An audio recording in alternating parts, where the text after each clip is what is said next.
Hello and welcome to the presentation today. Today we're talking about body neutrality as a new reality.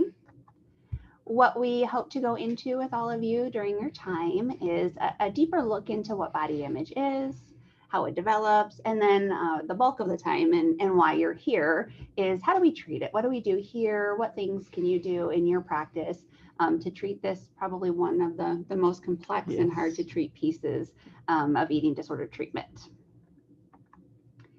Like Lauren introduced us, my name is Rebecca Brumm. I have the privilege of being the clinical director here at Laurate. I came to Laurate having built a private practice as an eating disorder specialist, and I share that because I came here from what another practitioner that we've had the opportunity to meet this way called the wild, wild west of outpatient. And I know exactly what she means, meaning that a lot of times with outpatient, you kind of operate on an island and you pull the resources that you can and you look very diligently for resources that are out there. So when I came to Laurate, I kind of felt like I had won the lotto of having resources. And Beth Persac has been one of those resources for me. And so I have just thought, what an opportunity we have to have all of these people who have so many years of treatment available and available to consult with. That I would really love to share that with all of you. So the lovely Miss Beth Persac has been here for 25 years. Okay, has been in the program for 25 years. Imagine the amount of experience and expertise that develops in that time. I know it's always hard to say about ourselves, but and she and I have just had really great conversations about body image. You run our body image group.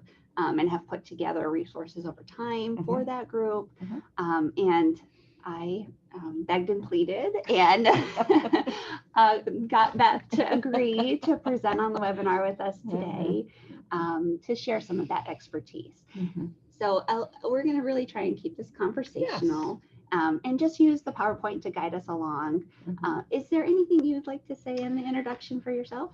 No, just that, I love doing body image work.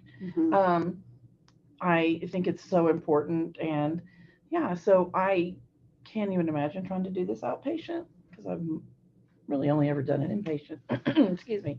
So pretty excited and I love to share resources always. Great. And I think that's where it's going to be really helpful is for me, honestly, body image has been the hardest thing in the outpatient world to work with. The biggest place where I felt unsure. And so that's where I think this as a resource is going to be hopefully helpful to everyone.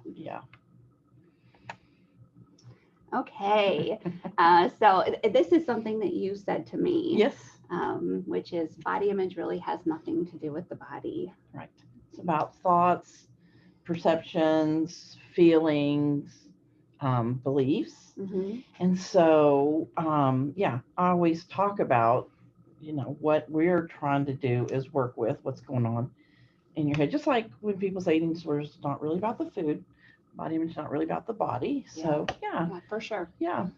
And we had a little debate about this particular slide because when I first thought, I was like, oh, I don't want to use a rotten banana. And then I was like, you know what? This is all important, Yeah, and I think we left it in here because it sparked such good dialogue between the two of us as to, boy, what we don't want them to feel like is that they see something rotten or rotting. But also at the same time, that is kind of how they feel. What happens, and actually, the more I thought about this image, the more I focused on the banana here, because what we see in our patients so much is just this beautiful, talented, lovely, exactly the way it needs to be, kind of treasure, and what they see is something very different from that. So maybe in the comments you guys can share with us your perception. Yes, that would be great. That would be great.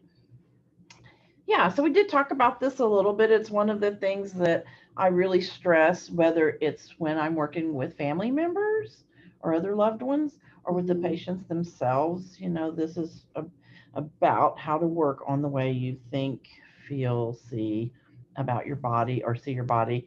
For a while, I had a bumper sticker on my car that said, uh, change how you see, not how you look. And so, I love that. That's exactly literally it. the only bumper sticker I've ever had on my car.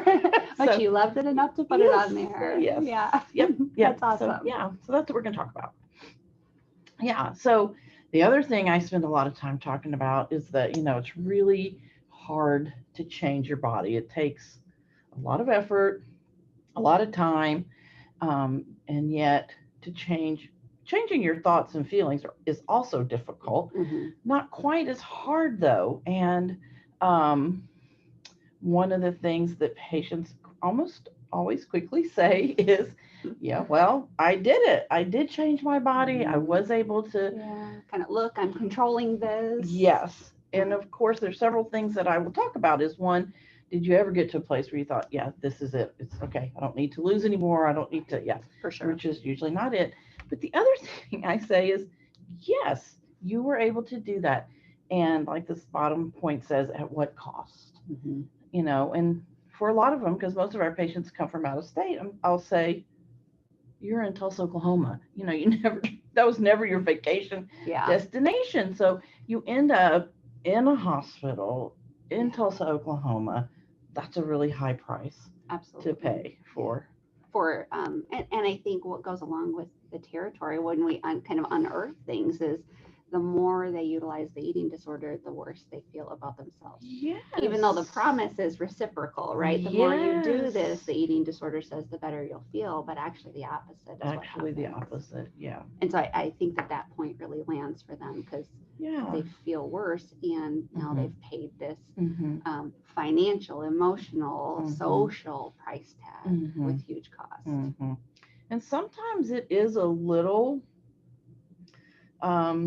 that they need a little more convincing, because sometimes they will absolutely defend it to the death. Yes. Yes. And how, my life was better. So it really takes, knowing them well enough to really explore and be really clear about, okay, I hear you. And, so to begin to weigh out so that they can see the cost. And I love that you said knowing them enough.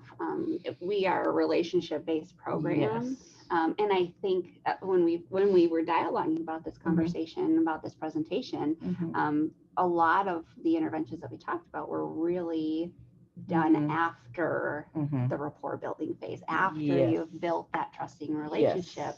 Because this is just so deep into the eating disorder work. Yeah, and there needs to be the trust, because there are very difficult conversations. Sometimes I am, I've had conversations with patients about, okay, so you're born with this pear shape, now what, or whatever it is, you can't, lie about how they look. So it's that, so you have to have that trust to be able to say some of the really difficult things and for them to hear it in that kind, loving, helpful way.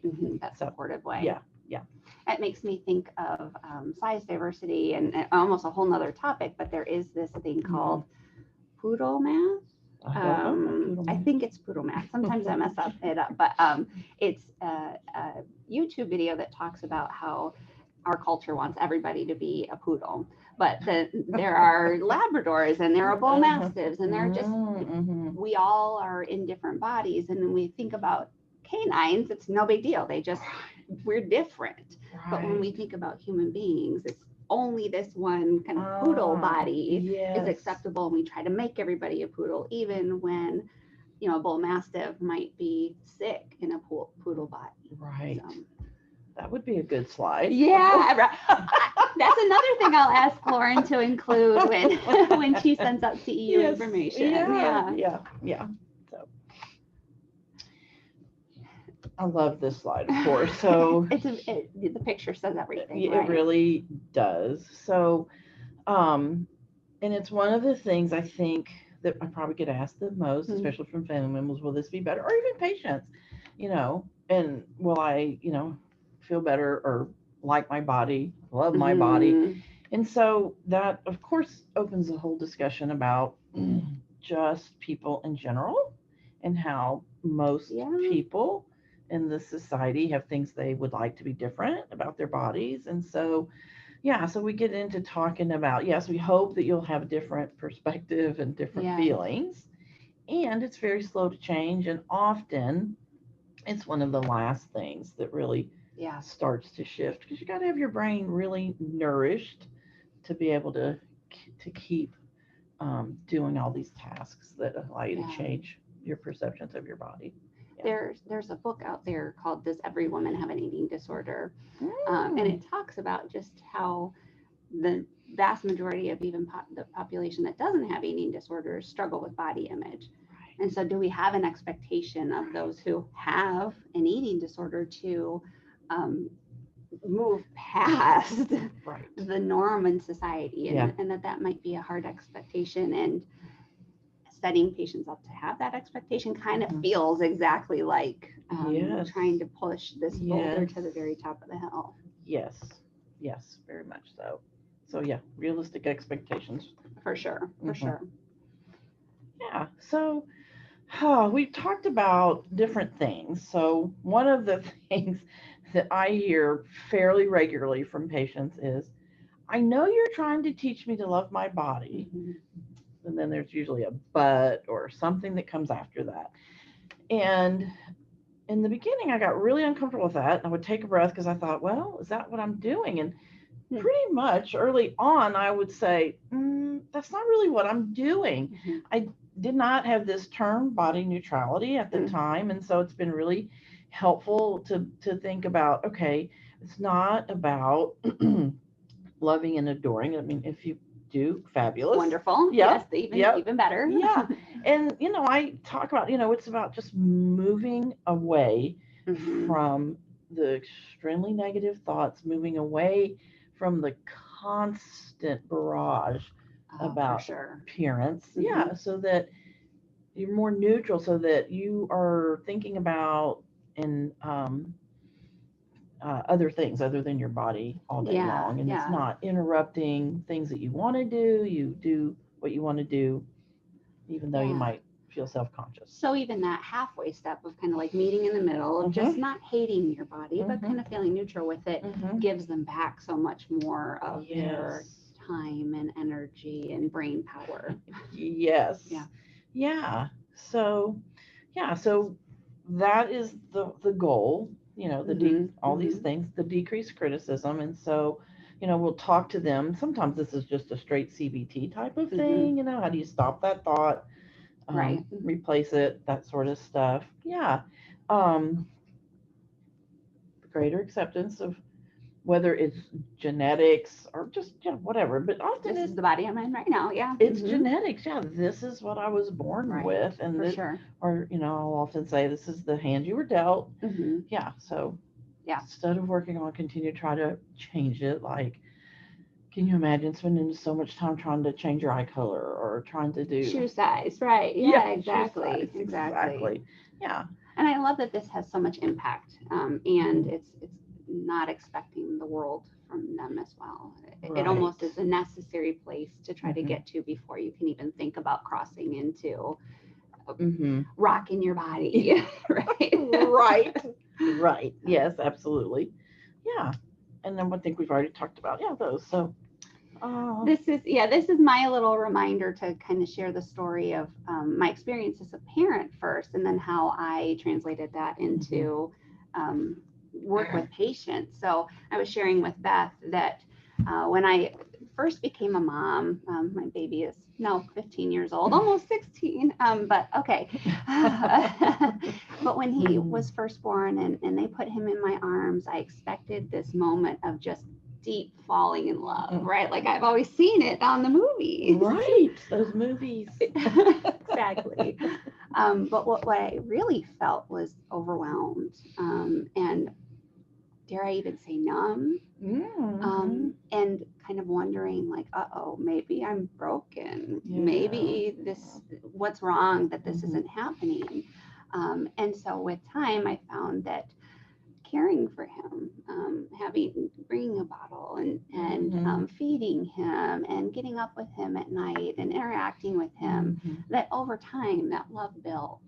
And I have seen this in other eating disorder research down the road after that experience, and really equated it with my experience of becoming a parent. Is the more you care for something, the more the love grows. Yes. And sometimes we make a mistake in our culture of feeling like love means that it is this Cupid's arrow that immediately sets in. And if that doesn't happen, then love is not there. Right. And I think with body image, it's kind of the same thing. When our patients can start to develop self-care, they set the stage for self-love to start to happen. Yes. Or even that, loving doesn't mean that sometimes you might have some kind of negative feeling. Yeah, absolutely. Yeah. With a teenager, that's absolutely true. Yes, right. Yes. So, yes. Very much. Yeah, that's such a good point. It's, trying to find some balance. Yeah. So even on those days where you don't feel like you look your best, that is a normal human experience. Yes.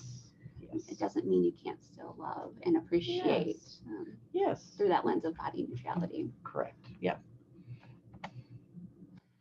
So I think this is the most important part. This is the meat and potatoes. And why I tune in to a presentation or a webinar is I want to walk away with what can I do in my practice to help people with this thing.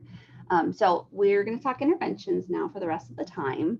And our interventions are going to surround thoughts, feelings, beliefs, and self-care or self-appreciation strategies to help challenge and grow self-care practice. Yes. So this is a part that I have used in practice, and I find that like thinking errors in CBT, there are also thinking errors or faulty core beliefs that really surround the body, or ideas or beliefs about the body. So I find that they have themes of the idea that some bodies are more worthy than others. Yes. And I'm going to use the word idealized body because I think that cultures have different idealized bodies. And I have just seen that the United States has very extreme idealized bodies, very unrealistic and difficult to naturally achieve idealized bodies. So I don't want to use the term good bodies because I feel like that is a very cultural idea. So we'll use idealized and non-idealized. But the idea that non-ideal bodies are less or even non-deserving of love, kindness, and care, that ideal bodies are better or deserve more or worthy of more than non-ideal bodies. The misconception that ideal bodies make somebody a better person. The more ideal your body is, the better a person you are.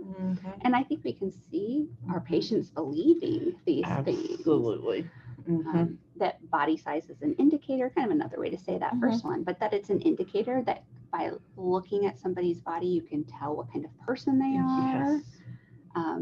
And I think this can be a driving force in eating disorders, that idealized bodies suffer less than non-idealized. And almost like if I could change this non-ideal body, then I would circumvent or reduce my suffering. Yes. And almost it's because of this non-idealized body that I suffer. Like I create my own suffering because I haven't worked hard enough to make my body ideal. Right.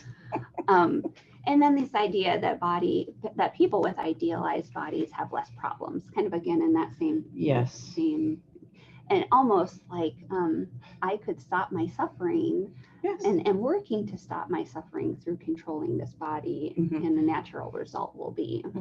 Well, because there's that constant barrage of all that negativity and all the thoughts about their body. So like they believe if I can get rid of that, and the only way to get rid of that is to change my body. So things will be better. All my problems will be gone.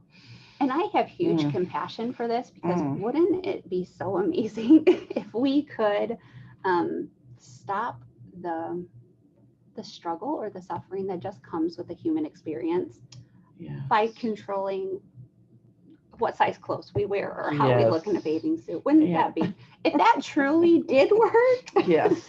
But Yes. but like you said, the cost that comes with that, and it So doesn't high. work. You will Mhm. still have to Mhm. experience Mhm. that as a Mhm. human being. Yes. Yes. And this is an opportunity to really dig into where do these ideas come from? Right. How do they even develop? And I think that they are not, those beliefs are not You're not born with them. reserved Yes. for those with eating Mhm. disorders. No. I think as a No. culture, Yes. we buy into them quite a bit. Yeah. So the beliefs that we have about, thank you, Lauren. The beliefs that we have about ourselves really come from a cultural influence, from parental figures, and from peers. These are the three big areas that these develop from. So I want to take a second to look at that. So our culture teaches us what is valuable. I kind of spoke about this a little bit earlier, but an idealized body is a social construct. These are different from all over the world, and I'll utilize the pictures here to talk about that a little bit. So I usually will help patients to consider where did they learn what was a beautiful body and what wasn't. And I think it can be really powerful for patients to see that these things are really tied to culture. So I will usually share something like this.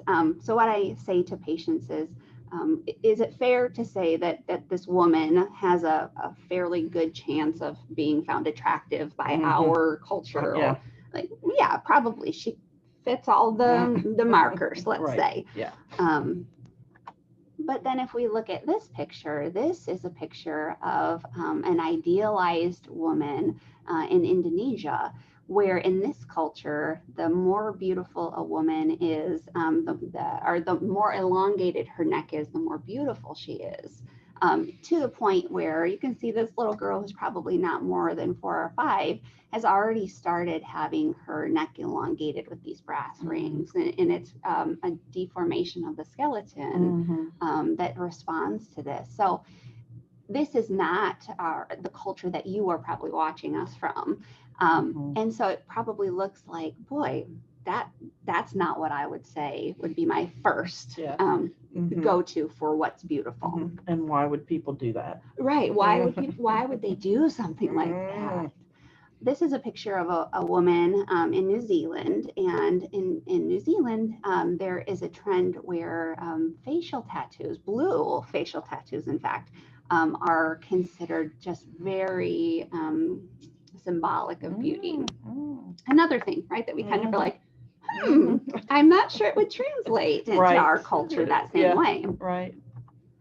And then in another culture in West Africa, this is a culture that believes the larger the woman's body is, the more beautiful she is, and the more prosperous her husband is thought to be. And so a woman in a larger body is seen as a symbol of beauty, as a symbol of means in this culture, to the point where they send their teenagers to camps where they can grow their bodies larger to make them more attractive. Interesting. Yeah. And then finally, in my last picture for all of you, this is an Amazonian tribe where the women in the culture do things like elongate their lips with kind of these, the word is escaping me, but kind of a structure. Yeah, extender, yeah. Yes, thank you. That's the exact word I was looking for. And do the same to their earlobes. And then you can see here, there's some branding and some patterns made on her arms as well. So I show these just to kind of get patients to really think about where did my idea of what beauty is come from? Could I have been taught that any of these are beautiful? And is really then beauty something that I get to decide? Right. Well, and the whole piece of most people would react with, oh my gosh, you go to these huge extents or all this effort, trouble, and which is no different than trying to achieve the idealized body in this culture. Exactly. The other cultures you can almost more easily see Yeah. what people are willing to do to themselves. But if we look at this is a consideration for us too. I also think, or another piece of what goes into body image is how our parents spoke about their own bodies, Their which own I think bodies. Yep. Parents don't realize. I saw something that said once, the way that your daughter, and then as the mother of two sons, I'll put the asterisk there. I really think the way that a child views their body is most closely linked to the way that the mother or father views their body. So even though people don't think about, I'm not saying that to my child, the way you see it for yourself really influences. Yes. Yeah, I agree. And there's a great activity that we do sometimes where we'll say, make an image about, and it's really hard for them because it's an image about your her own body image for herself, and then an image of your own body image. And so they really get caught up in the concrete piece of trying to figure out how do you draw bodies. They can't draw bodies. And so it's really kind of reiterating, no, this is about an image. This isn't about something, it isn't about a body. It's, how do you represent how she feels about her body? And then and then begin to compare them, or usually we would probably do one at a time, your mom, and then, so, yeah. And I think that can be such a great intervention. I think you and I had talked about our own kind of experiences with our moms. And I had shared that my mom would send us, and I think you had the same experience, that we'd get sent back in the house. Yes. If our hair wasn't done or makeup wasn't on. Yes. And we were really able to see, I know my mom grew up in a poor family.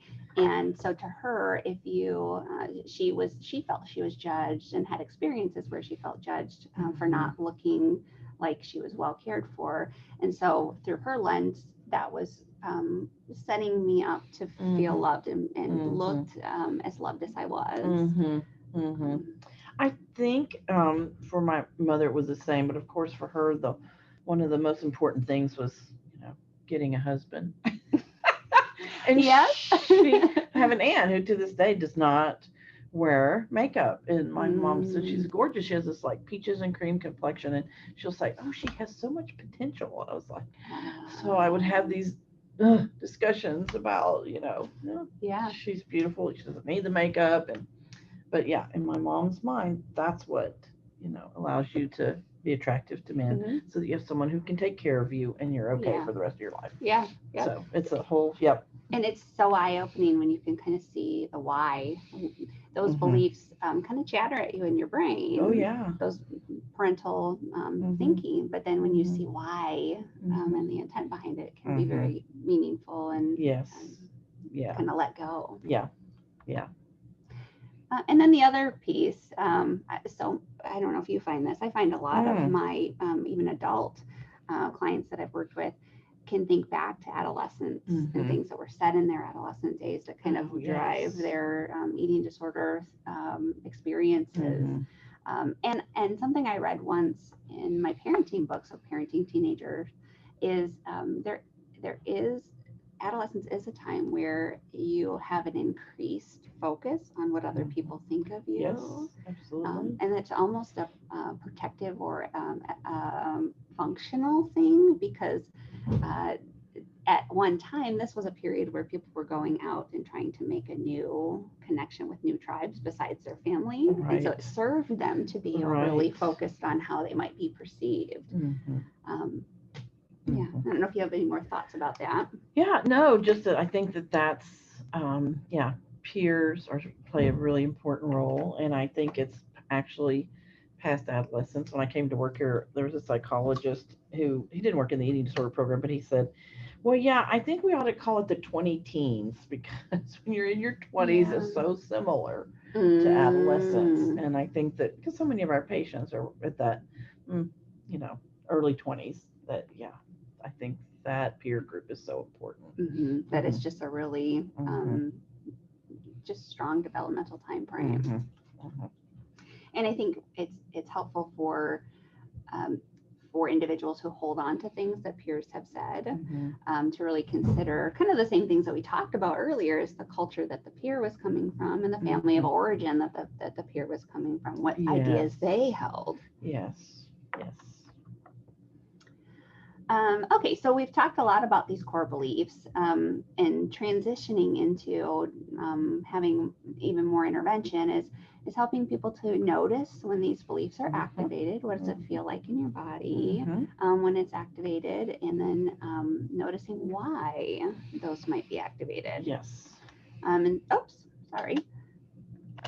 One thing that I have. Yes. I think you've utilized the thought record before too. Just kind of a concrete way to walk people through utilizing a trigger. What's the trigger? What's the automatic thought? What is the emotion, the resulting emotion? And then I try to get them to name either the core belief or the thinking error. And then the biggie is challenging it. Yeah. And I utilized an experience that stuck out in my mind to just have it be an example. We talked about this. I showed up to a brand new exercise format for myself class, and noticed that there was a client I had worked with about 3 times. So, didn't have the whole rapport built, was also in the class and was a seasoned professional at it. So I definitely felt a trigger from that. My automatic thought was, oh, I'm going to look ridiculous and they're never going to come back to respect me. The emotion was fear, potential humiliation, fear of humiliation. Right. And obviously I was catastrophizing that, going to the very unlikely worst case scenario. And then my challenge to that, and that's probably a phrase that you and I both use a lot, is how would you challenge that? How would you challenge that? Yeah. And my challenge was, we've all been new at something. Not being perfect definitely could make you more relatable. And that's exactly what happened. And went in to build rapport. And she didn't leave and tell the whole community that I was uncoordinated. Thank you. That was a nice way.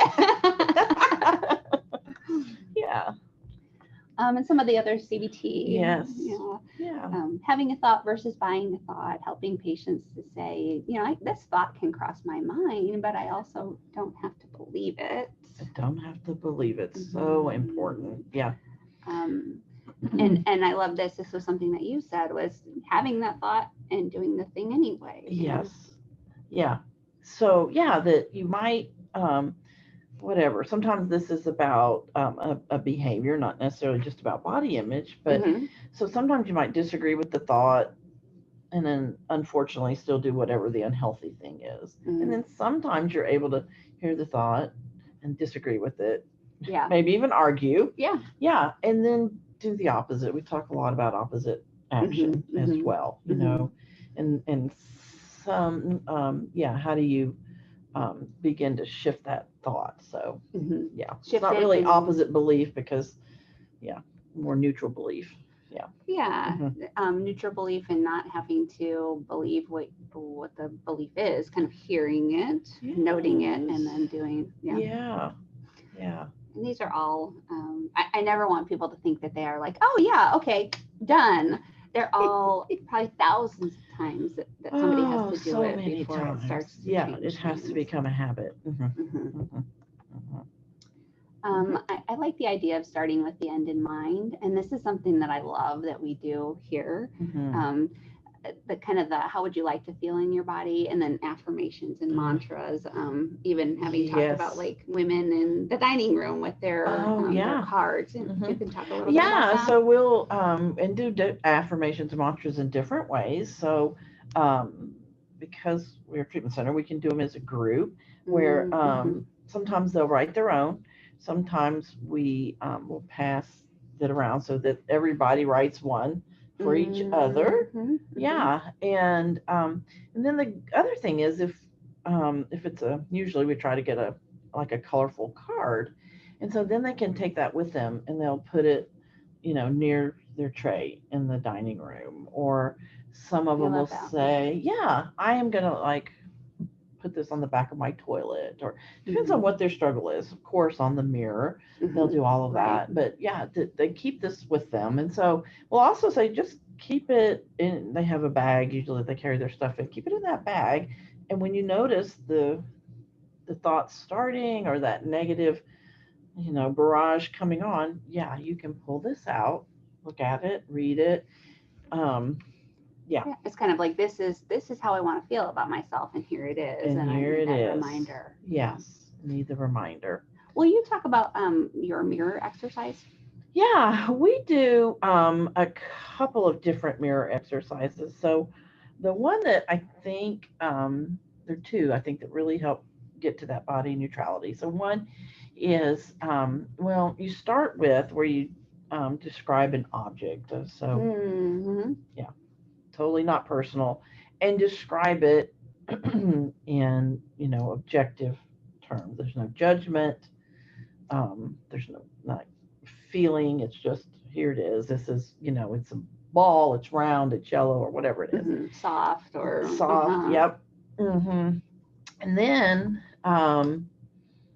we go to the mirror and we start at the top, and so I might say, my hair is brown, my hair is curly, my eyes are brown, or whatever. And so, and if they get to some place and go, my lips aren't full enough.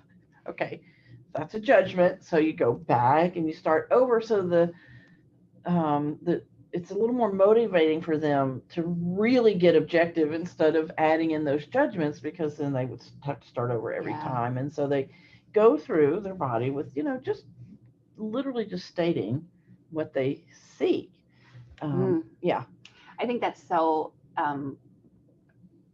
has so much power to it, because so they start powerful. to see the difference between the objective thought and the judgment, and they're kind of called on it. Yes. Brought to their attention. Yes. And we've had a couple of people talk about that. That has been the most helpful thing. I believe so that's very easy to do in outpatient. For sure. We do that individually, not in group. Yeah. So that you just literally, calm usually, but just descriptors. Yeah. So the other one is a little bit different, where it could and does involve more feeling, and maybe no, it's really not judgment, but it's like more about performance. So you look at yourself you're in the mirror looking at yourself in your eyes. Oh, wow, powerful. Right. And so sometimes I'll say, the first time you do this, that might be all you do. And is you look at yourself, you look into your own eyes, and maybe that's enough the first time. Yeah, I can imagine. Yeah. And depending on, again, who it is, sometimes I will tell them, okay, if that's what happened your first time, the next time you need to do something like, I'm going to take care of you. Something, I know. Boy, that's something moving. Yes. And so that they begin to, see themselves more, because we are always talking about, would you treat your friend like that? Would you treat a child like that? Yeah. So then they begin to really see that. And so, and instead of doing like exactly what they see is like, my eyes allow me to see this beautiful landscape, my, different things. My hands allow me to knit or crochet. My arms allow me to hug, people. Yeah. So you go through much more functionality. Okay. And at the end, that it kind of depends, the way the exercise is written is to say, look in your eyes and say, I love you. Which, if they can, is very powerful. For sure. Yes, such a Louise Hay thing. But I love her. And sometimes it'll just be the thing I said earlier is, I'm going to take care of you. Yeah, that sort of piece. So that it starts to begin to shift. And then the more they do that, it does help settle some of that constant negativity going on. Yeah, I love that. Yeah. Where we want them to get to. Yes. I love this too. Yeah, values, kind of a values inventory.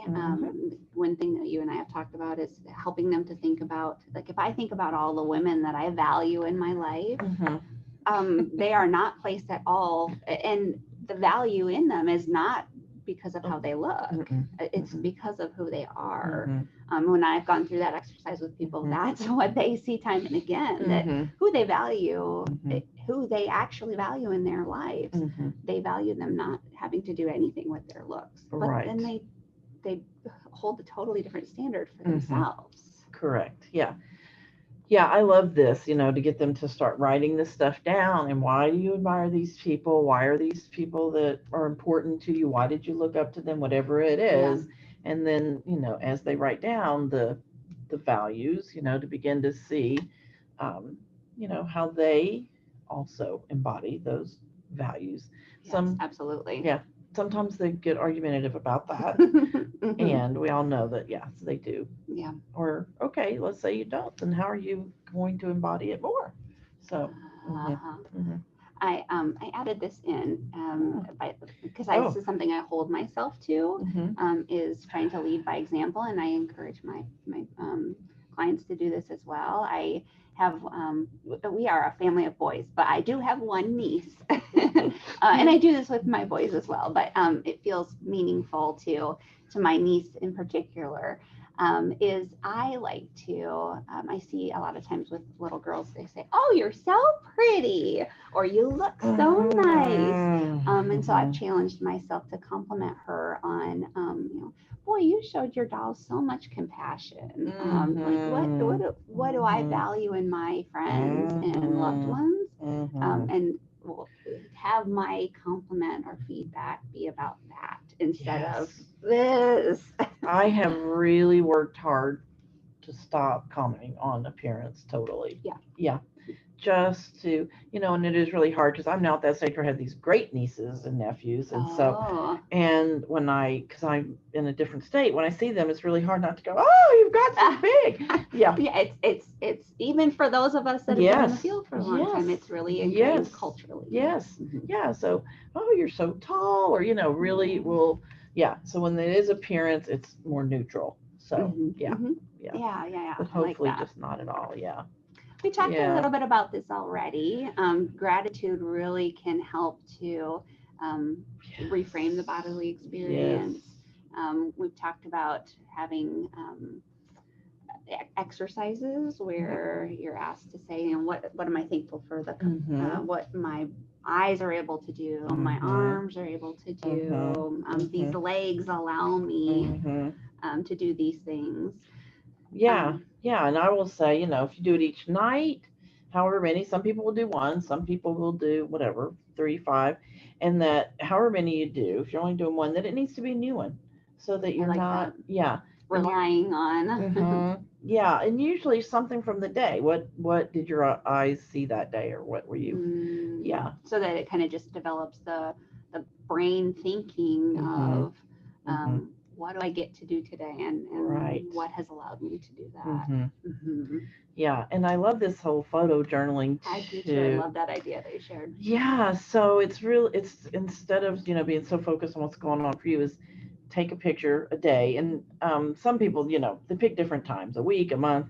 I had a friend who did it for a year. So one picture a day of something that made her happy, and kept that in an album. And so that, and it was so interesting to look. Yeah, and you told me she made you pull over, right? I was driving. She's like, "Wait, stop!" Yeah, there's this cute little dog out on the balcony. Yeah, so none of it, And that to me was really like her brain had learned to look for things that make her feel joyful and grateful. Yes, really cool. Yeah, it was good. So.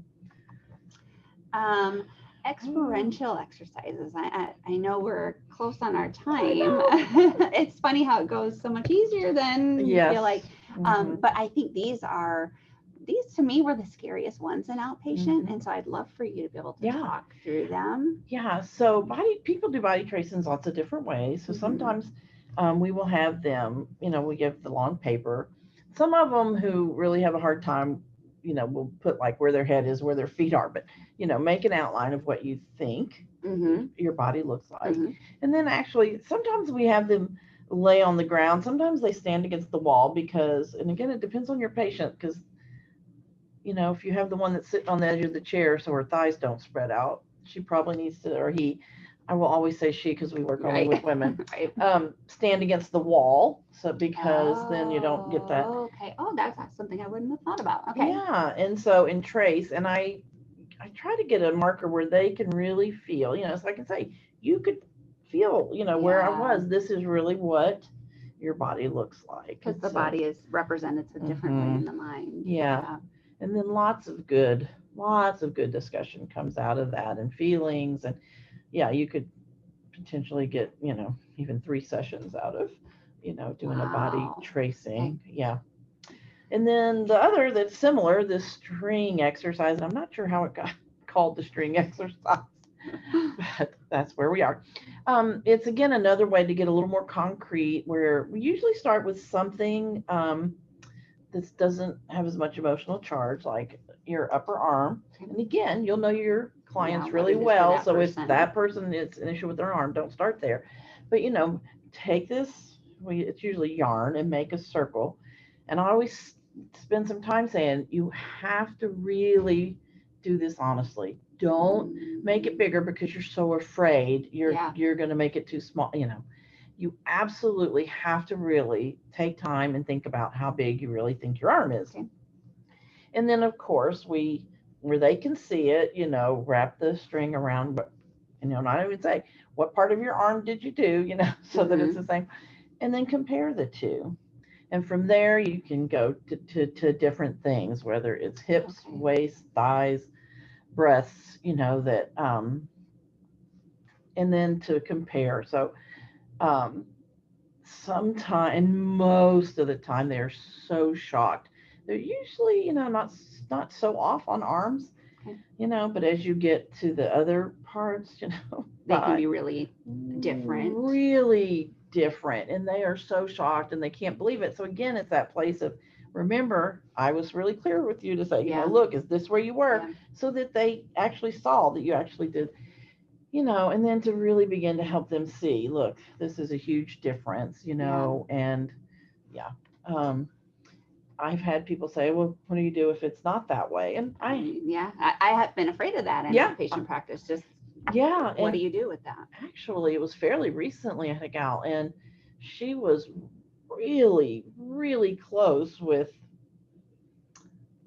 everyone. I mean, one was a little bit off, but so I had a little, I'm glad they can't see our hearts beating. Yeah, right. So, and I said, this is really amazing. She had been here quite a while and had restored quite a bit of weight. And I said, this lets me know that you really have been working hard on your body image. You've really been working to change how you see yourself. And she agreed with that and was fine with it. She was, much more realistic. And so she actually felt comforted by that. Okay. So I think, again, it's because we had the connection and the relationship and we could talk about that.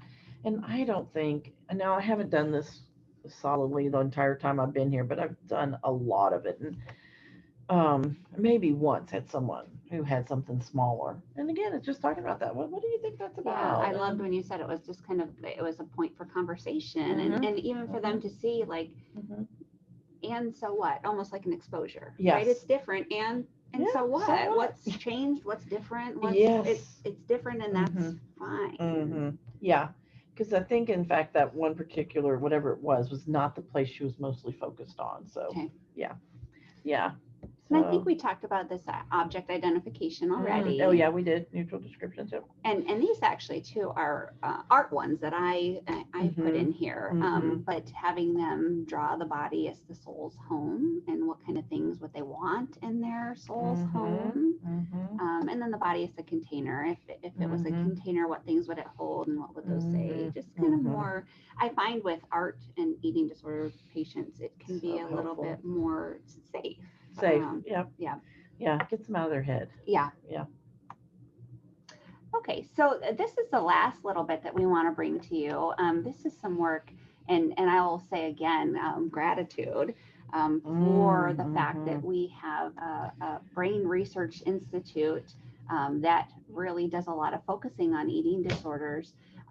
We have them on our bottom 2 floors. Yeah. I don't know how you Yeah. could be more grateful than that to Yeah. have them In the same building. away. Yeah. Exactly.